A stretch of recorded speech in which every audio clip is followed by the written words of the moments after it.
Bonjour à toi et bienvenue sur ma chaîne Vers son propre chemin. Je suis content de te retrouver pour les taroscopes du mois de novembre 2021. Le mois dernier, j'ai eu quelques petits empêchements qui ne m'ont pas permis de les faire, mais je suis de retour ce mois-ci.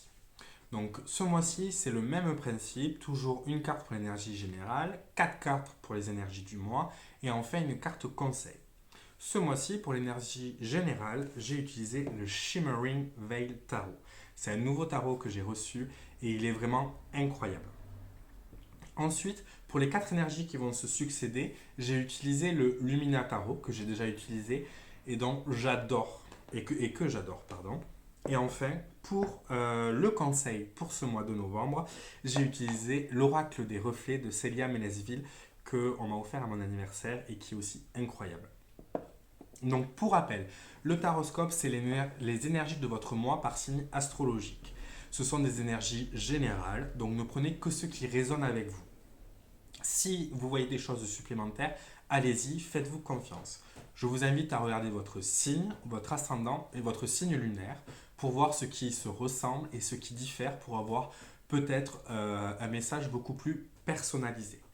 Si jamais ça ne vous parle pas, j'en suis désolé, mais c'est peut-être que quelqu'un d'autre avait plus besoin d'un message ce mois-ci. En tout cas, n'hésitez pas à me dire ce que vous en pensez en commentaire, à aimer la vidéo, à la partager si c'est le cas. Je suis toujours ravi de lire vos commentaires et d'y répondre.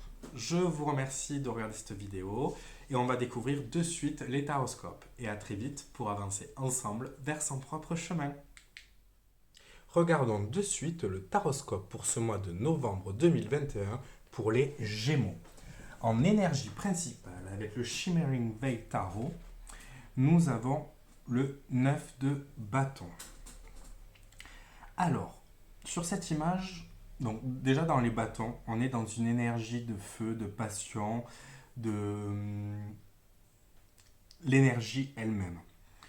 Euh, on voit donc que pour votre énergie principale dans ce mois de novembre 2021, vous avez quelque chose qui est une énergie qui est énormément présente, mais elle est énormément présente à l'extérieur de vous. On voit toute cette lave, on dirait, qui part dans tous les sens. Donc je dirais que peut-être vous en êtes à un stade où votre énergie se disperse, vous avez donné beaucoup d'énergie et vous vous retrouvez un peu à plat. Le 9 de bâton va symboliser... Le 9 déjà symbolise la fin d'un cycle. On arrive à la fin d'un cycle et un nouveau cycle va commencer après le 9. Et donc vous êtes arrivé à la fin de quelque chose qui vous a demandé beaucoup d'énergie, qui vous a demandé beaucoup de temps, d'investissement. Et peut-être que vous vous rendez compte que ce temps, cette énergie que vous y avez mis, n'ont pas rendu les résultats que vous escomptiez.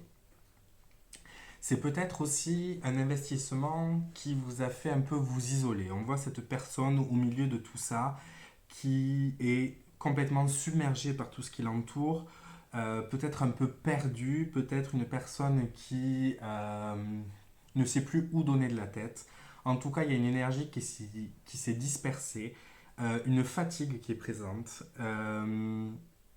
Et peut-être que là où vous en êtes aujourd'hui, c'était pas là où vous espérez en être quand vous avez commencé. Que ce soit une relation, que ce soit un projet, que ce soit un travail, que ce soit peu importe ce à quoi vous pensez, vous y avez mis votre énergie, vous avez mis tout ce que vous aviez en vous, et peut-être qu'à la fin, ça ne correspond pas vraiment à ce que vous espériez.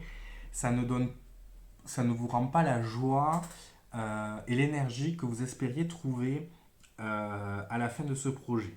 Donc vous êtes vraiment dans une phase qui vous demande de peut-être prendre un peu de recul et de réflexion. Parce qu'il y a tout ce feu, toute cette passion, et ça manque peut-être un peu de froideur et de réflexion. Regardons de suite les 4 énergies pour ce mois de novembre. Alors, vous commencez avec un 4 d'épée. Donc les épées, on est dans une énergie froide, justement, une énergie de réflexion, une énergie qui va permettre de clarifier son mental. On est sur le 4. Donc déjà, ce que ça nous dit, c'est peut-être que vos idées, vos valeurs que vous aviez à la base quand vous avez démarré cette relation, ce projet, ce travail, ils étaient justes pour vous par rapport à vous.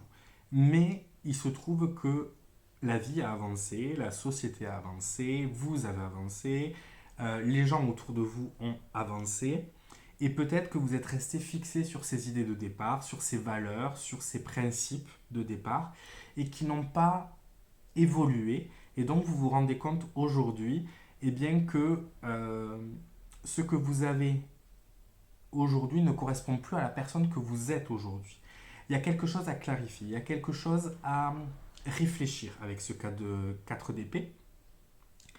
Ensuite, le 4 d'épée aussi symbolise le repos, le repli sur soi pour justement clarifier. On voit que les 4 épées sont pointées vers le centre.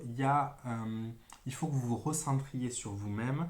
On est dans des couleurs beaucoup plus claires, beaucoup plus zen que sur cette carte-là. Il y a vraiment, on vous invite à vous recentrer sur vous, à vous calmer, à vous reposer. Vous avez besoin d'un temps justement pour recharger vos batteries, vous avez besoin d'un temps pour clarifier vos mental, pour vous demander si les valeurs que vous aviez au départ sont toujours vos valeurs d'aujourd'hui. Si elles ne correspondent plus, il faudra alors les changer et ce n'est pas grave. Le 4 symbolise un peu l'enfermement qu'il peut y avoir. C'est comme un peu les 4 murs d'une prison. Les 4 murs d'une maison, pardon. Lapsus révélateur. Les 4 murs d'une maison, c'est sécurisant, mais ça vous enferme. Et là, avec ce 4 de bâton, on vous demande de vous replier sur vous pour justement voir si justement ces 4 murs vous correspondent toujours ou s'il faut les modifier. Il y en a peut-être qu'il faut rapprocher, d'autres qu'il faut éloigner. En tout cas, c'est votre cadre mental, vos valeurs, vos idées qu'il faut repenser. Parce que visiblement, elles ne correspondent plus, elles ne nous apportent plus la joie et le bonheur que vous espériez avoir ou que ça vous apportait au début. Que ce soit une relation ou un projet. Ensuite, on continue avec l'As de Pentacle. Alors, l'As de Pentacle. Les As, on est au commencement, on est au début.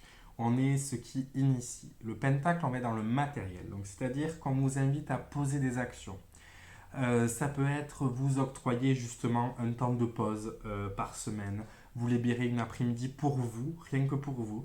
Aller vous promener, aller faire du sport, aller vous faire masser, faire de la méditation. Ça peut être se dire, bon allez, j'en ai besoin, je me fixe aujourd'hui, tel jour je vais aller faire mon yoga ou mon sport ou ce que vous avez besoin.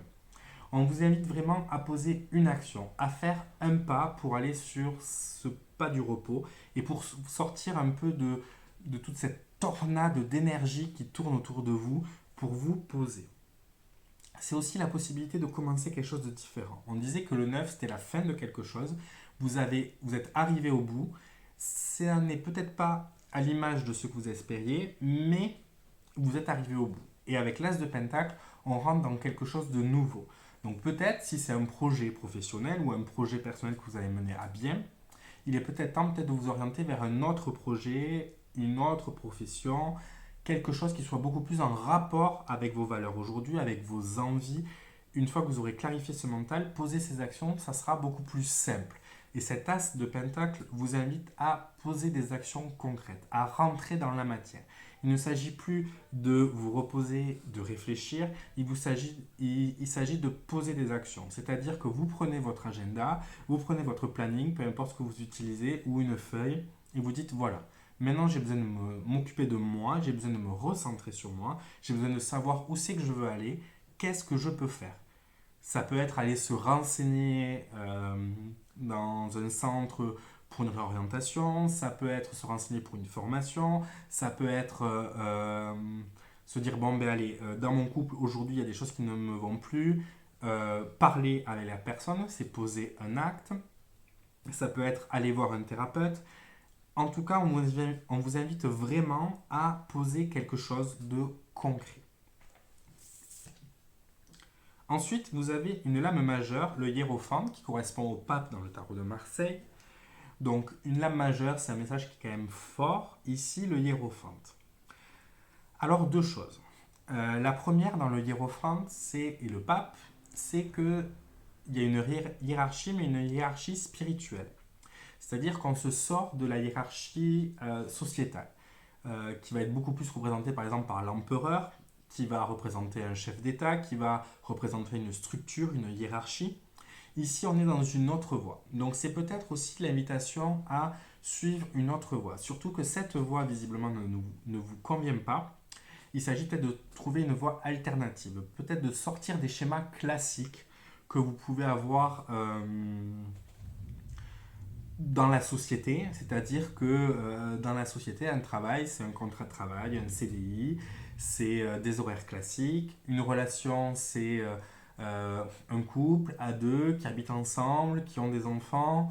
Euh, et peut-être ici, on vous invite à sortir de ces sentiers, de ces standards sociétaux. Peut-être, ça peut être également une envie de sortir dans ce couple standard, d'aller peut-être vers quelqu'un du même sexe. Ça peut être aussi aller vers une relation qui va être différente, c'est-à-dire une relation où vous n'allez pas vivre ensemble, une relation où vous allez être épanoui, vous allez vous voir, vous allez partager. Ça peut être une relation qui est purement physique, ça peut être une relation avec différents partenaires. Pareil pour le projet professionnel, on peut vous inviter à vous orienter vers quelque chose qui vous plaît à vous. Ça peut être de l'auto-entrepreneuriat, ça peut être de l'intérim si c'est ça qui vous correspond en ce moment. En tout cas, on vous invite à sortir des structures que vous impose la société. Avec ce premier pas que vous allez avoir posé, ça va être beaucoup plus facile parce que après avoir réfléchi et après avoir agi, vous allez peut-être naturellement aller dans cette direction que vous invite le pape. Ensuite, donc bon, forcément, c'est une voie un peu plus spirituelle, donc peut-être vous reconnecter à vous-même, peut-être faire de la méditation. On vous invite peut-être à faire un soin énergétique, peut-être qui pourrait vous aider et vous recharger parce que vous êtes un peu vidé. Donc ça peut être tout ça. Ensuite, le hiérophante, c'est aussi l'enseignant. Dans le tarot, c'est celui qui a de l'expérience et qui transmet son expérience. Donc c'est peut-être aussi à vous inviter à vous appuyer sur quelqu'un qui a plus d'expérience, qui a déjà emprunté une voie qui est un peu différente de ce que la société nous impose. Et donc peut-être aller chercher cette expérience, aller chercher cette connaissance ailleurs, de vous aider à vous laisser guider. Tout à l'heure, j'ai parlé de thérapeute, c'est peut-être aussi un thérapeute, ça peut être un guide, ça peut être quelqu'un dans votre entourage aussi qui a plus d'expérience dans un domaine. En tout cas, c'est vous appuyer sur l'aide, ne pas hésiter à la demander et de vous dire que vous aussi, vous avez un savoir. Parce que même si ça ne correspond plus à vous, vous avez quand même un savoir qui peut être transmis. Et enfin, on finit avec le 10 de Pentacle. Donc une très belle carte qui nous parle d'abondance, qui nous parle de joie, qui nous parle de bonheur. Le 10 de Pentacle, on va être complètement sur la fin d'un cycle. Alors, effectivement, dans le tarot, le 10, c'est la dernière de la suite. En numérologie, le 10 est égal au 1, au recommencement. Donc, on est vraiment sur quelque chose qui se termine pour vous et c'est tant mieux. Il y a quelque chose qui arrive au bout et c'est tant mieux. Ça peut être un fonctionnement dans un couple ou dans une relation, que ce soit amicale ou familiale. Ça peut être au travail avec des collègues. Ça peut être un projet qui se termine, un travail qui se termine, une relation qui se termine. Mais dans tous les cas, c'est ce que vous avez besoin. Le 10 de Pentacle, on arrive aussi sur quelque chose qui vous apporte quelque chose. C'est-à-dire que peut-être que ce projet ne vous a pas amené les valeurs auxquelles vous vouliez, le bien-être, mais peut-être une certaine sécurité aussi financière qui vous permet d'appréhender la suite plus sereinement. Il y a aussi une idée de transmission dans ce 10 de Pentacle et donc de vous dire aussi que peu importe si ça ne vous correspond pas, vous avez acquis une expérience, vous avez acquis des compétences, ça vous a apporté quelque chose de cette situation et donc vous avez acquis quelque chose que vous pouvez transmettre et notamment aussi sur tout ce parcours, ça va être compliqué, il va y avoir des choses à faire, des actes à poser, sortir de son schéma habituel, c'est compliqué, mais ça va vous apporter quelque chose qui va vous permettre une certaine stabilité, une certaine joie, une certaine quiétude avec ce 10 de Pentacle qui va être bénéfique pour vous au final. Donc vraiment, c'est un travail qui ne va pas être facile à faire, je le reconnais, mais c'est vraiment quelque chose qui va vous permettre de recharger vos batteries et de vous sentir plus serein. L'abeille signifie quand même le travail, parce que les abeilles sont travailleuses. Donc il y a vraiment un investissement qui est à faire, il y a vraiment quelque chose qui est à faire là, hein. Mais c'est pour vous amener vers quelque chose de bénéfique. On regarde de suite la carte conseil avec l'oracle des reflets de Célia Mélesville. Donc vous avez le printemps. Alors, le printemps, c'est une carte qui éveille le commencement. C'est la saison après l'hiver où ça va rebourgeonner. Donc on vous parle d'un nouveau départ une fois de plus. On voit la lune qui commence son cycle. Alors elle est pleine, mais on peut imaginer qu'elle va tourner. C'est peut-être aussi le soleil aussi qui se lève. Il y a les papillons, la transformation qui est relative au printemps parce que c'est un renouveau, un recommencement. Donc on vous invite vraiment à partir sur quelque chose de nouveau, quelque chose qui vous fait du bien, qui vous fait plaisir, qui vous fait rayonner, qui vous fait vous ouvrir telles les fleurs au printemps. On est vraiment voilà, on est vraiment dans ce commencement, cette invitation au renouveau. C'est le printemps après l'hiver où tout est mort, tout a fané, donc après un temps de pause que vous devez prendre, on l'a vu, c'est repartir sur quelque chose de nouveau et donc sur une nouvelle énergie, sur quelque chose qui va être beaucoup plus impulsif, qui va vous donner cette foi, cette détermination, cette motivation, cette envie. C'est vraiment la carte qui pour moi représente ça, le printemps. On vous invite vraiment à aller commencer quelque chose, à aller fleurir, vous ouvrir. Voici pour votre taroscope pour le mois de novembre 2021, pardon, pour vous les Gémeaux. J'espère que cela vous aura parlé. N'hésitez pas à commenter, à me dire si vous avez aimé. Je suis très heureux de vous retrouver et je vous dis à très vite pour avancer ensemble vers son propre chemin.